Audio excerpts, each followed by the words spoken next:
there also be just a line that you beep, even though we're just talking regular and people just think we're saying it? Yeah, this is all really just because Say something that you really love. I don't know, like here. Jesus, man. I don't know. Whoa. Wow, dude. I'm sorry. We're singing Hampshire Valley in my old Kentucky home.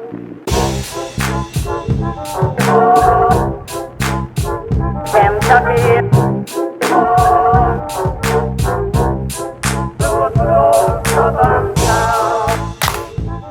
Hello, everybody, and welcome to another episode of Kentucky Commons Radio Hour.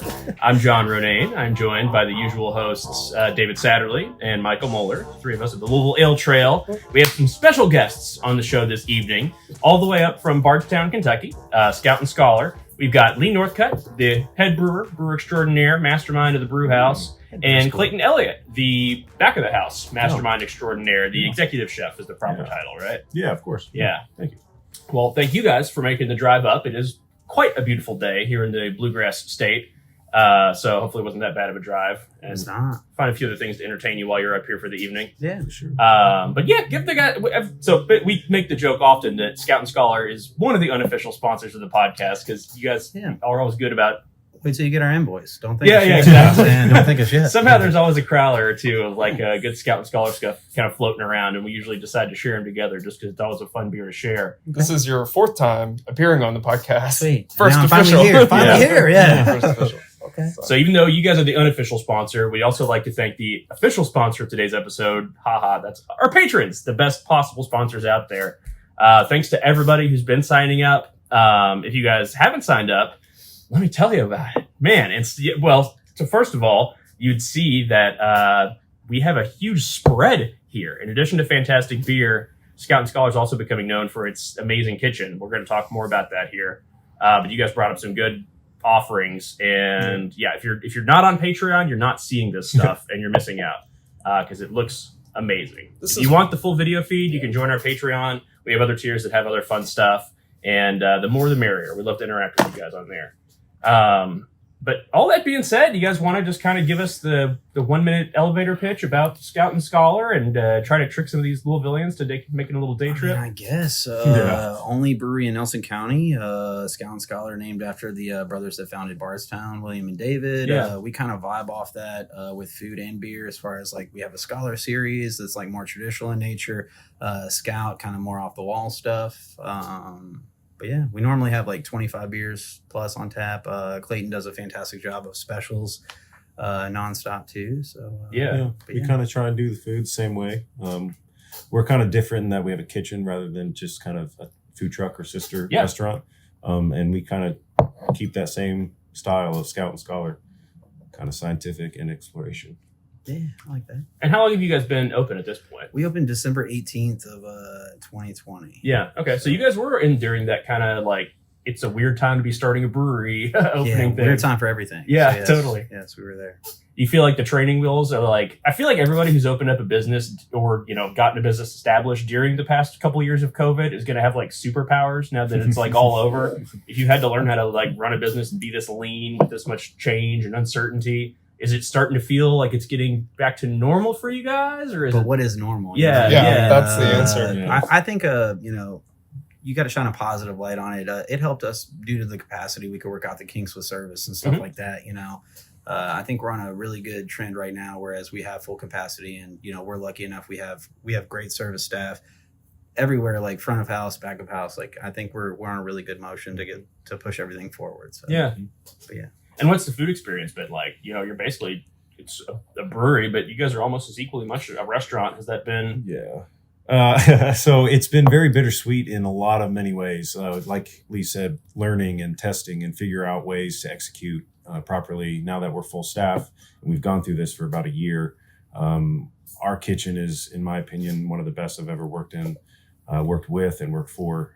We pump food out of a kitchen that you'd be surprised is smaller than most house kitchens. Yeah, we can all, I think, attest to that. Yeah. And then just speaking of the beer and food, we sometimes like to start the show just talking about some of the stuff we're drinking. We'll talk about the one that you guys have over there in a second. But what Scout and Scholar beer are you guys cracking here? So this is All Circles, our Belgian dark strong.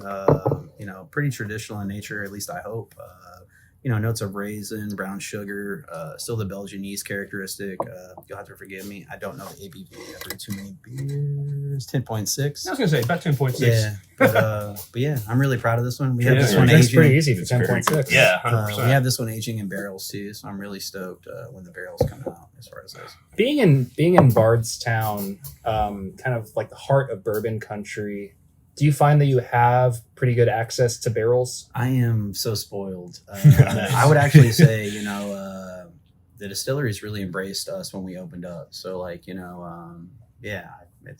definitely have access to some really cool barrels. So, And one thing, you guys just there are so you were talking a little bit about the Scout series and the Scholar series and how that works out, but there's really no definition on all the Scholar series or clean pilsners or anything like that, and light or heavy. You guys you just ramp up beers. I mean, this is 10.5%. It tastes nothing like that. yeah, I try to get everybody drunk. Literally, that's my job. So I take that job very serious. But yeah. What I always love whenever I'm there is I see all the different pre-designated flight options. And there's even one just, hey, if you're into nitro beers, here's the nitro flight.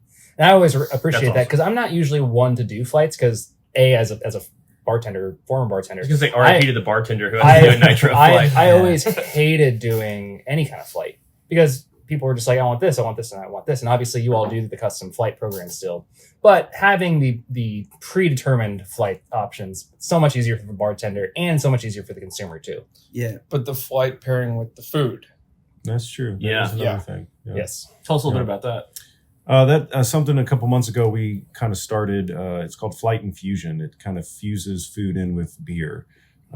Everybody's kind of familiar with a flight of beer or wine or bourbon that you can get at a restaurant. We kind of started something where we're pairing food bites with different beers, and each bite pairs with each beer, kind of with Lee's beer. And sometimes we'll kind of rap back and forth about how to pair these food and beers together. About 5 minutes, have it done. And That's awesome. I mean, high-fiving and having people be like, did anybody get that on video? Like, We want to write this down. It's really cool. It's really, really cool. It seems like people really appreciate that too, just because it's the added experience and the thought that went into it, and anybody loves a little curated thing like that. Yeah, I mean, us as chefs and cooks in the kitchen, we love doing that. And the people that order it, they really appreciate it, and so it's exciting for us to be able to do that and talk to the people that do it. It's been a really cool thing. We do it every weekend, Friday and Saturday. This weekend is tartines, what we call fancy bread. Definitely fancy bread. Fancy bread. Fanciest of the bread. Each little bite will be paired with a different beer. So come check that out this weekend. But yeah, we do something different every weekend. That's something I always like to just tell people too, is a lot of our audience is in Louisville, a lot of it's not in Louisville. But for Louisvillians, we're the Louisville Ale Trail, so we're all about getting out and exploring parts of the city that you've never been to. But the same goes for little day trips, just out and about. It's so much fun to go down to Bardstown for a day, and It's not that far of a drive. it's not, and it's No. beautiful. So If you take Old Louisville Bardstown Road, even go to Bernheim. Yeah, there's exactly. Distilleries, whatever you want to do. You can go kayak and then come back. Yep, go see a haunted house. True. Go look at some nature, and then go have dinner and Go beers. to Scout the old Scholar. Talbot Tavern. Yeah, Don't do There you go. Yeah. It's scary there, bro. They got ghosts. They got ghosts. Are you scared? Never. No. Never. Now, because this is a podcast and you guys are from Bardstown, do you guys know who the killer is? The Bardstown podcast murder? So I You guess guys got any suspects? Wondering if we were going to talk about this. well, I mean, no, but Because he has a suspect. I think it's the former. Oh, geez. okay. Well, I don't. Yeah. I trying to get her killed? Like, what's happening here? Got What's a whole happening? conspiracy So- theory. I don't know what he thinks. I mean, I will say, I accepted the job position as head brewer, and then I was I Googled Bardstown, and I was like, okay, this is what I'm coming into, but I don't know. I guess no comment is what I got. Yeah, no comment. And everything I'm saying is pure Yeah. slander. Yeah, he said it. Yeah, I don't yeah. know if it's video, but he said it. Despite that, it's a very pleasant town to be in. It really and it's is. it's one of those quintessential Kentucky towns. If you were outside of Kentucky and you had to picture what a Kentucky town looked like, Yep. it would probably be Bardstown. Half the buildings downtown are historic registry. I really enjoy it because I feel like it's a small town vibe, but it has enough. You know what I mean? And it's Yeah. obviously it's growing tremendously with the bourbon that obviously that we do. Like Heaven Hill just announced an expansion in Bardstown, so I mean, there's a lot going on in Bardstown, so it's really cool. And how did you end up in Bardstown? I actually grew up on the western side of the state, a very small town called Gracie, in between Hopkinsville and Cadiz. I was in Florida. I learned brewing there, and honestly just wanted to get back to family and stuff like that. My father lives in Hopkinsville.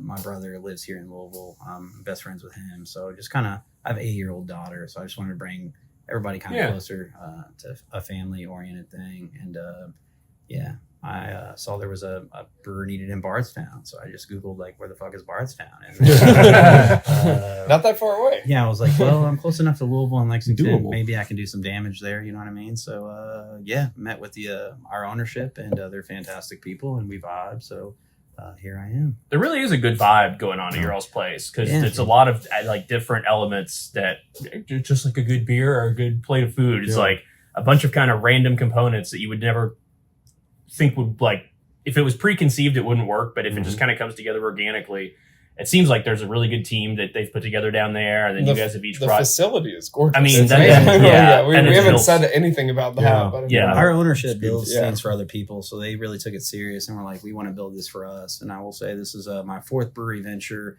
and a lot of breweries talk family, but I really consider all of us to be family, and I genuinely mean that. I wouldn't say it if I didn't mean it. So. Yeah. So, And Clayton, how did you end up in this situation? Well, me, I was one affected by the COVID situation, and in between times, I was a butcher. I went into like a whole Oh, cool. butchery kind of training, and when I was done with working in like 30-degree weather for about 12 hours a day, Yeah. I was ready to get back into the kitchen, and I reached out to a couple people and was offered a kind of a semi position, like a semi managerial position at Scout and Scholar to kind of start. Learned a lot really quickly, and had the opportunity pretty quickly to become the executive chef there. I love it. Like you guys were saying, the team, there's a reason why it's evident our team works. Yeah. And the vibes are good there.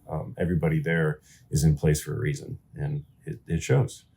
It's scary how good we are becoming. and I've just been salivating. If you're not on this video, Yeah, we should but talk about the food there's spread just that's here. food in front of Yeah. us that I'm just drooling over. You want to give just a brief Yeah, description? briefly. Yeah, for So sure. once again, if you guys aren't on our Patreon, you want to see this shit. This is incredible. This is the first time we've had food on the podcast Yeah, too. cool. So Yeah. thank you for Yeah, for sure. Yeah, Thanks of for course. having us. The Yeah. best food we've ever had on this No. podcast. Yes. Beer drops don't count as food. But yeah, of course, we brought 2 appetizers, small little, just to show you what we're about. Yeah. A smoked cauliflower drizzled with white barbecue sauce, some furikake, which is toasted sesame seeds and some seasonings, some I'm eating nori that. paper for sure. I don't care. Pickled red onions and other kind of herbs and spices. We've got our smoked honey lime soy wings. Now these wings are jumbo I was gonna say, like, pterodactyl wings, yeah, for sure. I don't know if legit. you know where the camera is or Yeah. anything, but it's Yeah. pretty big. It's a big wing. Yeah, but again, that's with white barbecue, cilantro, everything of that nature as well. And then we got our traditional for our menu beef burger. It's got a bacon jam, comeback sauce, which is kind of rough play on a sriracha aioli, Oh, nice. cheddar cheese, fried onion, beer batter done in cold beer and Old Buddy. So yeah, It's a just whole little bite, sampling. man. Yeah, I've never had. I smoke a lot of meat. I've never had smoked cauliflower. It's This Thanks, totally sir. This is has incredible. all of the smoke flavor and characteristics of Yeah, thank what you. you would Yeah, expect. for sure. I mean, that's crazy. I appreciate that. And the aioli too. Yeah. And so you guys have like a hipster, beery, foodie vibe going on down there. All right, thank you. We Thank see you. a lot of that here in Louisville, just Yeah. like, fancy, Yeah. highfalutin Yeah. stuff. What was it Elevated like bringing that into Bardstown? Because Bardstown's a little bit of both too. Like downtown has some fancy, nice places, and then there's a lot of people too who just like. I mean, I would say I was extremely surprised. Obviously the conversation happened, like how crazy can we get when it comes to Bardstown? Just because we are. There are certain tap houses that have like craft beer, but we are the introduction to that. But you would be surprised, man. I mean, and we're also very blessed with when it comes to like tourists and stuff. You know what I mean? So, Yeah. But Bardstown locals, man, they get to it. I brewed a Belgian blonde, and honestly, only because I had the stuff to brew a Belgian blonde on hand, and it's become a mainstay. It's called Give Me 3 Steps. We don't have it here, but it's like top 3 every week. That's awesome. So like Bardstown really has Bardstown embracing a Belgian beer to me is kind of weird. You know what I mean? We were talking about that the other week. That does like sometimes the Belgian blonde ale is like the perfect gateway beer for somebody. Yeah, because it's light, it's bright, it's surprisingly drinkable. It's not like overly hoppy or anything. The only unique character just comes from that yeast, and then you can be like, man, this is basically a pilsner. It's just got a funky yeast in it. So, but Bardstown has treated us very well, and they show up for us. That's all the awesome. time, They really which is do. great. Yeah. It's great. Well, we're talking about kind of traditional styles and stuff like that. You want to talk about the other beer that we're drinking this week? Moving into a little bit of Louisville beer news. I'm eating. I'll lead This the is way. so good. If you guys do follow along, you know that we do our rotating Legend Series collaborations. It's got to be a team. We might have a collaboration in the works with Scout and Scholar coming up here soon. But this month, we partnered up with our friends at Fallziskie And Ethereal. and Ethereal out of Lexington, which is also banging brewery. And that's the first time that we've introduced somebody outside of Louisville Yeah. into the collab series. Our first threesome. Okay. Yeah. Sweet. Yeah. I love Ethereal. Yeah. I mean, hey, see, I'll take it. We just did a collab with them too. They're great people. But yeah, we talked a few times on the show at this point about our love of the Grodziskie style of beer. Cameron at Against the Grain and the Ethereal guys are also big Fallziskie, fans. come on, get it What did I straight. say? Get it straight. Oh, I don't know why I said that. Yeah, they're not. They stink. They do a lot of smoked beers, probably. But yeah, anyway, Fallziskie and Ethereal were on board to do an old style. So all about the Grodziskie. To get a little bit creative with it, we called it the Fallziskie. I love the name. Love yeah. the name. Nice, light, bright. So if anybody's heard us talking about it, what it is a very historical style. That's a Polish beer. It was actually known in Poland as the champagne of Polish beer for a long time. It's a style that originated back in the 14th. They called it that in the town that it's made in. Yeah. I'm gonna butcher the And pronunciation. Miller Coors stole that from Wykopolski, apparently. Nice little Wykopolski. In the 14th, 15th century. It was very strictly regulated, just like everything was back then. In this little town. One funny little story that I read about the town, they were really active during like the Protestant Revolution and all that kind of stuff. But apparently the town was really suffering because the main well went dry. This like monk just kind of wandered into town. And he's like, oh, you guys don't have any water. I'll take care of this. And so he said like a prayer over the city well. And then all of a sudden the city well was full of like the best water anybody'd ever had. And everybody was freaking out. And so the breweries in town started making beer with it. And it was like the best beer anybody had ever had. So thank you, God, for this excellent Shout out. Yeah, shout out. Blessed our Lord for these gifts that shout we were out. about to receive. And then the fun part was that since you could only get this amazing water from this well, they were really strictly control who could brew beer because you could only get the water from the well by city mandate. Eventually, centuries later, people dug wells in other parts of the countryside and like this water tastes just as good, so they could kind of start doing their own thing. The style kind of faded, basically. The communists took over Poland for a while and basically just regulated all the breweries out of existence. And I think in 1993, the last brewery that had been producing it went out of business. But the homebrewing community really kept it alive over there. A lot of the just farmhouse brewers traditions that they have over there, they kept the style going, just making smoked wheat malt. It's really cheap. It's really easy to make. It picks up that really unique smoky flavor. You don't have to add a bunch of other stuff to it to make it taste interesting. And it wasn't until 2011 that the Polish Homebrewers Association formed a commission to revive the style. And then in 2013, the American Brewers Association entered it into the style guidelines. So it's an old beer, but it's only really recently started to see kind of a resurgence. So I appreciate the historical significance of it, of course. But selfishly, so the Live Oak Grodziskie is one of my favorite beers made in America. It's such a great beer, and whenever I'm there, I try to get it. Don't hate me. I've never had it. That's fine. We'll get you some. Okay. You won't? Yeah. I will. but like if I was I was either relying on friends to send me Grodziskie or for me to bring some back whenever I'd go to Austin. And so what do people do? What do homebrewers do when they want a beer that they can't get otherwise? Yep, that's They why I make it. started Yeah, homebrewing. So I am not a home brewer. I suck at it. I don't like cleaning. So I wanted to say, hey, Your beer sucks. Fall That's what City, you're saying. you like smoked beer. I want to do this smoked beer. Let's do it, Cam. Let's brew this together so at least we can drink this and I can stop relying on friends to send me live oak beer. Yep. Why would you rely on your friends? Ever. Right. I'm eating. Okay. Like, Now, you said it best. I'll- I'm eating. Like, I'm not going to say who said it, but as we were tasting this beer in the tap room today, somebody said that they liked it even more than Grodziskie at Live Oak. And it wasn't a Fall City Wow, employee. was it Drew? okay. It wasn't a Fall City employee. So It wasn't me. this is mostly just me trying to avoid additional boxes being stolen on my front porch. As far as smoked beer goes, I mean, it's hard to pull it off. So kudos to everybody involved. It's got a good smoke vibe to it. It's not overbearing, and kudos. It's a great beer. So David helped brew it. it sucks then. So this is the triad that you get out of Louisville Ale Trail.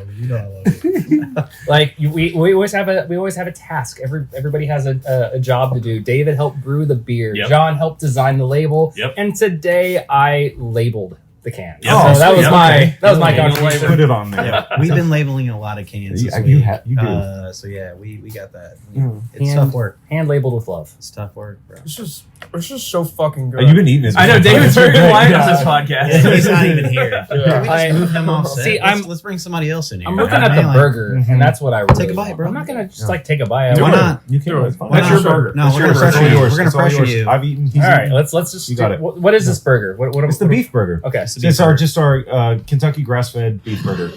What's on top here? Beer battered onion ring. That's exactly what I want out of this. Mhm. I'm just gonna I'm gonna do Just like smash it. I'm gonna do like a Shaggy from Yeah. Scooby Doo thing Yeah. going on. Just One bite. Get it. Everybody knows the Get it. rules. well, all right. There you go. See?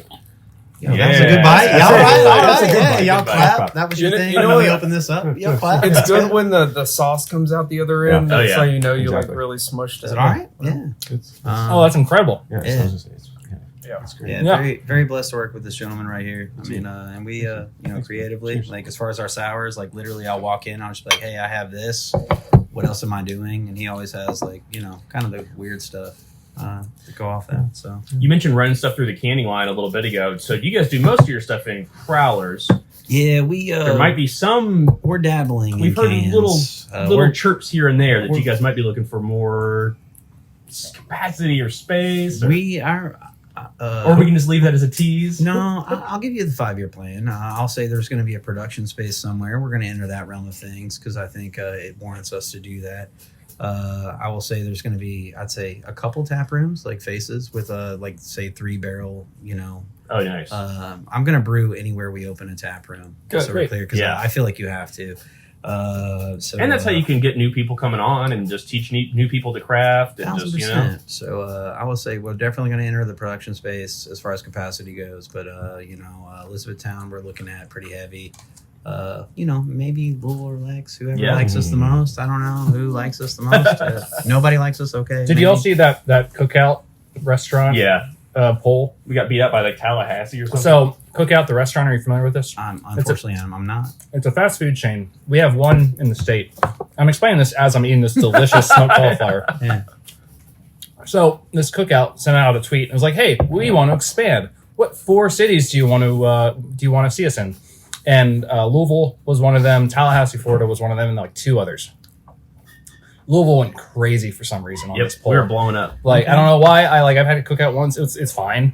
Sounds Like, like a White Castle almost. It's a place. It's a chain. like It's- Whataburger it is a or chain. something. Yeah. burger. It's like it's like a upscale. But like get it's like get hot dogs with grill marks on them, Yeah. like that kind of Yes. thing. Okay. And apparently Tallahassee won by like 1 percentage point. Yeah. So all I'm saying is that maybe Scout and Scholar wants to do that between Louisville and Lexington. Like, hey, Yeah, which one of y'all yeah. want us the most? You guys want to open a cookout? I don't think that's gonna, no. You missed. We're actually going to base it on numbers, honestly. If Yeah. we're moving. Yeah, numbers of people And- voting for you. Yeah. I don't think we'll win anything like that. What if there's an election? As long as you Stop the run steal, it, I David. guess. Yeah, as long as you run it, I guess. All right. Well, we'll start an election, and it will basically be we'll have one platform for Louisville, one platform for Lexington. Our and- 5-year plan, we definitely are going to have multiple locations. And that's all I can really say as far as expansion. Only because it's not like in stone. You know what I mean? Yeah. We will And definitely. that makes perfect sense. That's the only way to we'll do it. definitely have multiple locations, and I look forward to that. And I'm just very thankful for that. You okay? We good? Yeah, I'm good. Okay. Well, one Fall other thing we asleep. always like to talk to our guests about is, I think this was David's idea for a segment, and it's gone well so far. Uh-oh. Show and tell. You hate everything I do on this podcast. I only, it's constructive feedback. You hate when I host. It's You not hate hate. when I come up with segments. The show and tell segment has been We great. pay Okay. for your therapy. Okay? I'm not hearing Nice. this. Can you pay for mine too? Yeah, all right. No, so now we're officially entering the show and tell Let's segment. So we asked you, to bring, you brought some stuff that you guys made and that you love, but That was mine. maybe also That was bring Clayton's. something else that you love. Do you want to share with us in the audience something that you love? I that mean, you of brought? course. So, I guess I got to call you out a little bit here. The text I received is bring something you love from the beer world and then something you don't love. So I would say I brought Coors Banquet Yes. for you guys because that's literally my favorite beer. I love Coors. Brewing beer, it's like if I drink a crap beer, I have to analyze it all the time. Mhm. You know what I'm saying? Like, what about this? What about that? So it's Coors Banquet is kind of I can shut my brain off and I can actually just enjoy it. So I love that. When people criticize me for just drinking like lagers all day, No. I also say, "Oh, fuck it." That's a much better way to articulate that feeling. It's I love it. literally, that's the way I actually really enjoy beer. If we're Yeah. really talking. And then when it comes to, he said bring something outside.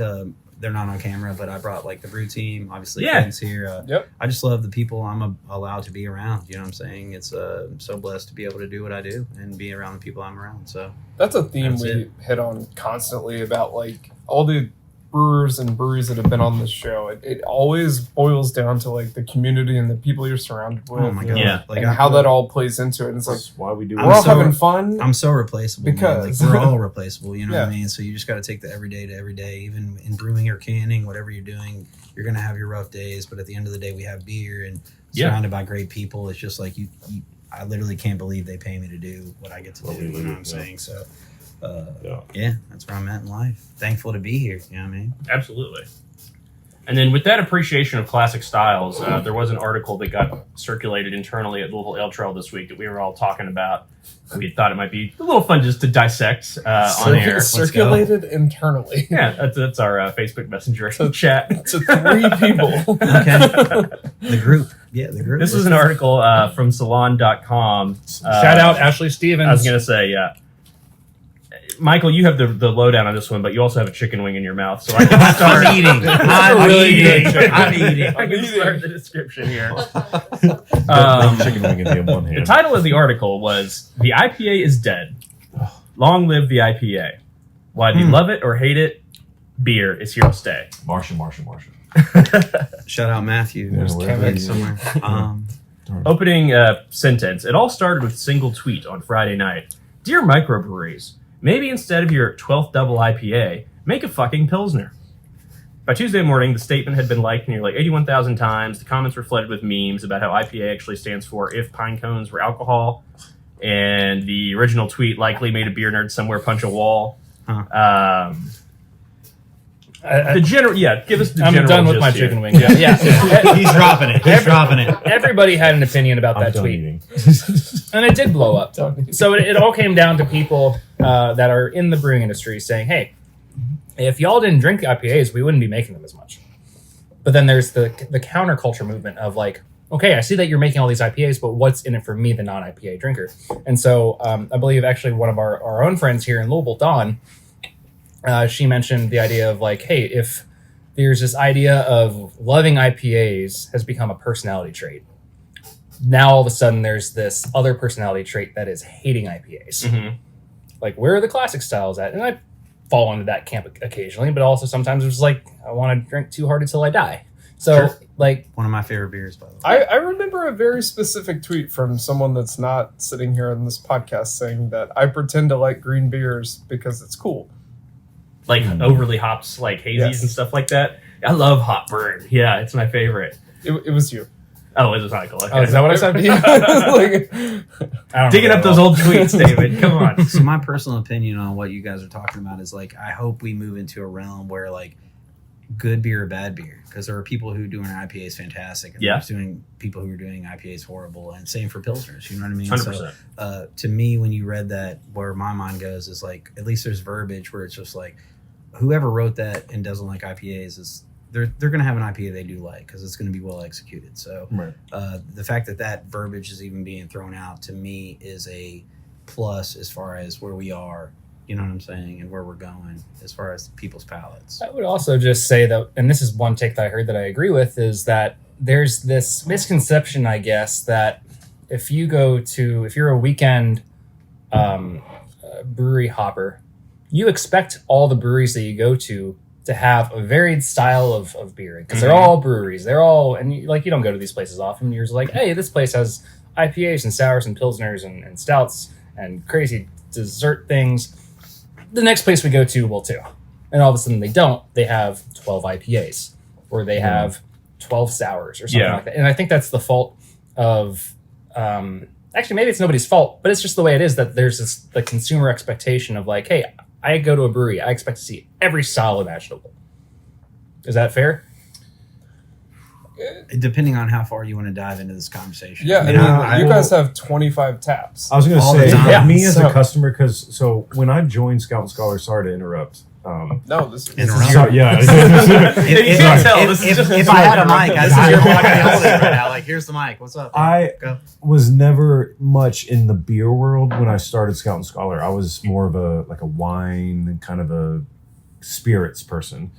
So Lee and Matthew and now Jenny have changed my entire outlook on beer, and I love to see kind of a different approach. Not necessarily as in every place that I go to. I don't want to see every single beer, but I love the fact that Atrium focuses on sours. Yeah. I love the fact that another brewery in the same location does something IPA heavy. So I guess as the customer, prefer it that way, but I don't know, more so I would say as you as the producer. I mean, as a brewer, I never want to be known for one style. Like, honestly, that's why I brew so many styles, and I get crazy with it. I have no fear. If I've never brewed it before, fuck it, let's do a 10-barrel batch. Like, because I never, as far as my craft goes and my freedom and my joy, I mean, it is creating something new all the time. Yeah. And I'm not knocking those other brewers, because they do that Right. stuff fantastic, and there's a path for that. But as far as me, like, I don't know. I think I just try to hit all realms. I try to go crazy all the time. It's like the Different same styles. as any industry, though. You don't want to be one dimensional in your products. You want One to trick pony, diversify. But again, there's a lot to be said for somewhere that like, okay, I want good sours, and it's like, oh, you should go here, here, here, here, and that's what they're known for. And you go and have world class, stuff of that degree.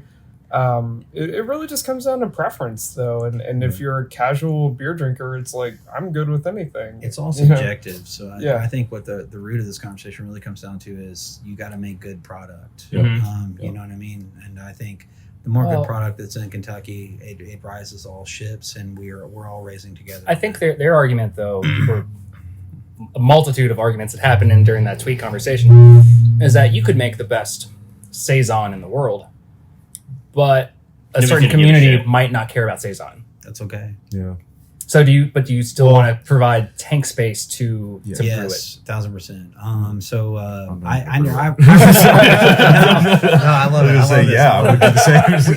I can tell- Clayton, yeah, duh. This is why we work well together. You know what I'm saying? You're reading my mind. You're reading my mind. But to me, so like obviously Untapped is a thing. I actually don't even read Untapped a lot. I do occasionally, but it's just like you'll have somebody who's like, hey, not my style, but they rate it low. Like it's all subjective. So you can't, as a brewer, you can't let that affect you. Just like an athlete, you know what I'm saying? You don't look at the reviews. As long as the product is good, everything else is going to be good. And that's what I live by. We've been chasing like the trends now. It seems like there was the session IPA trend, and then hazy's kind of took over. I shared my one conspiracy theory about the true Bardstown killer. My second conspiracy theory Let's go. is that the You got whole bourbon here? Can we get some haze bourbon craze- over here? Like, what's up? Where did all this like craft beer stuff get started? The West Coast. Who are the people who are obsessed with Instagram? They're all on the West Coast. What? Hazy IPAs Instagram incredibly well. Everybody wants to get likes on Instagram. John. Thus, that's John. why IPAs John. have taken over. John, Hazies are hazies are New England style. Yeah, but they're not really. The West Coast people are the ones who popularized like all that. Like, I 100% disagree. Not just the hazies, but just like the IPA Instagram things. New England. That's the second part of the conspiracy theory. You take this yarn and it goes over to the East Coast because then they were taking all the West Coast stuff, putting it on like their social media.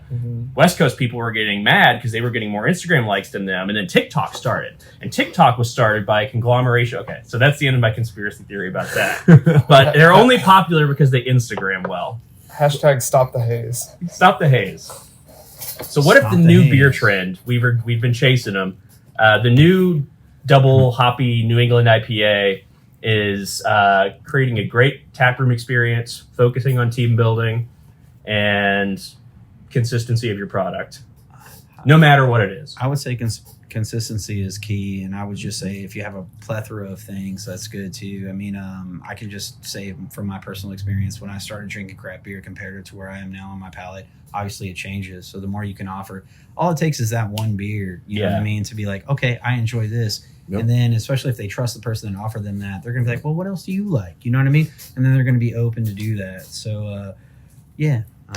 And then for people who have had a lot of beers, like in particular myself, and then I come to your all's spot and you have a nitro saison, Yeah. Yeah. and you're like, "What the hell I'm is very- this?" You're like, I can I put trust you. good. But Yeah.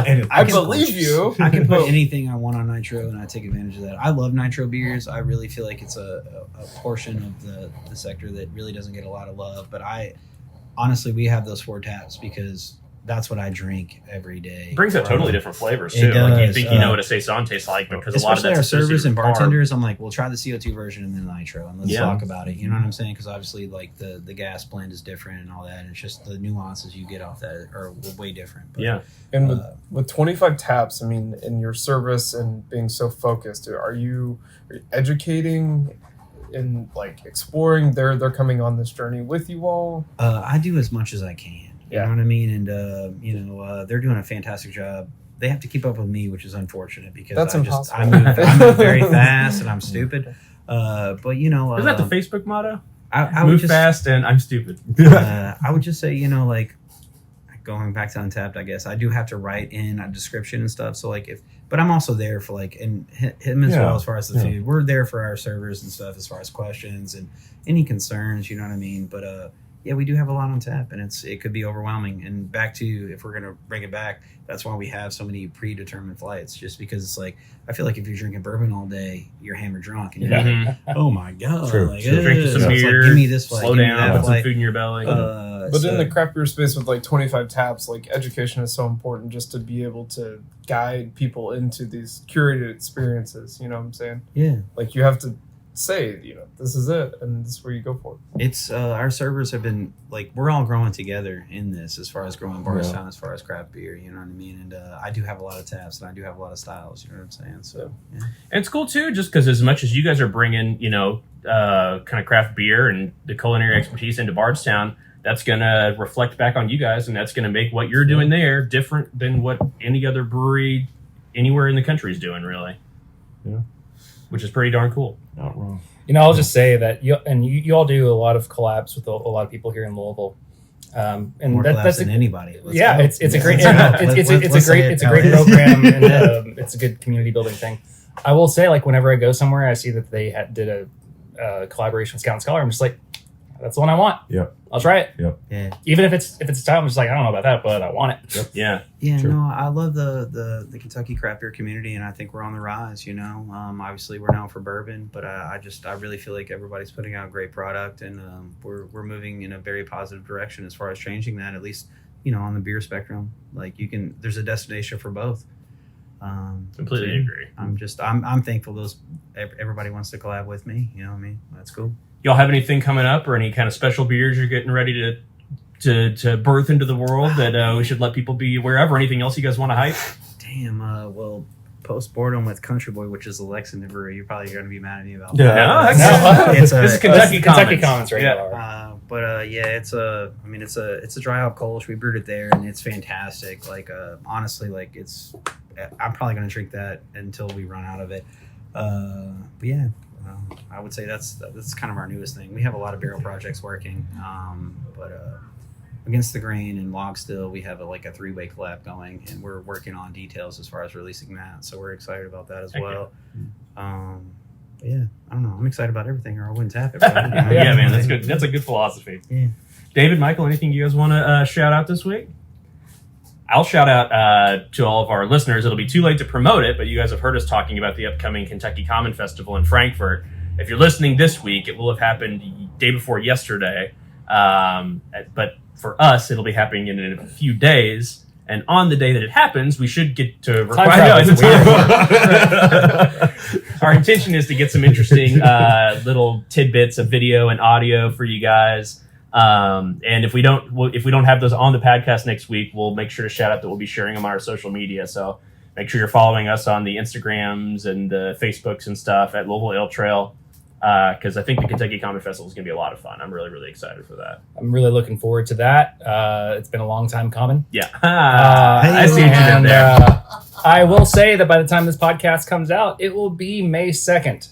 502. 502 Day. So happy Louisville Beer Appreciation Happy Day, Louisville Beer everybody. Appreciation Cool. Day. This We're is from the Bardstown, but we love y'all. Yeah. You know what I'm saying? Hey, Yeah. and I'm from Louisville. Doesn't matter. Hell yeah. It's all about cultivating the community of beer within Louisville, and you all Yeah. help with that. That's what we're all about Yeah. in Bardstown. We only speak love out into the world. That's all United we stand, divided we fall. That's exactly.